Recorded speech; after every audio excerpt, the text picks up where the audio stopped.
जय जगन्नाथ सांग मैंने पिलामाने आज स्कूल जाई नथिले कहले माँ आमको आज अंडा तरकारी खाइबाकू भारी इच्छा होची।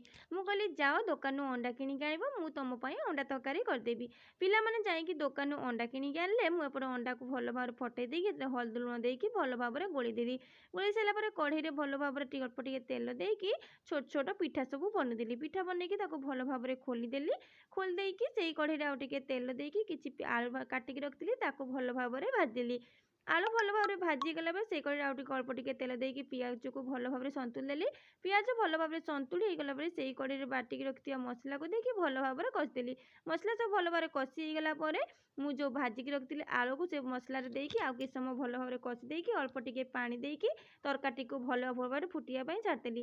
तरकारी भल भाव फुटी रखला मु जो अंडा पिठा करथिली ताको सब तरकारी देकी आउ किछ समय फुटिया को छाड़देली। तरकारी भल फुटिगले पिला मानू खाइबाकू देली। आपण केमती लागिला निश्चय कमेंट जणाइबे। चैनल टी को निश्चय सब्सक्राइब करदेबे।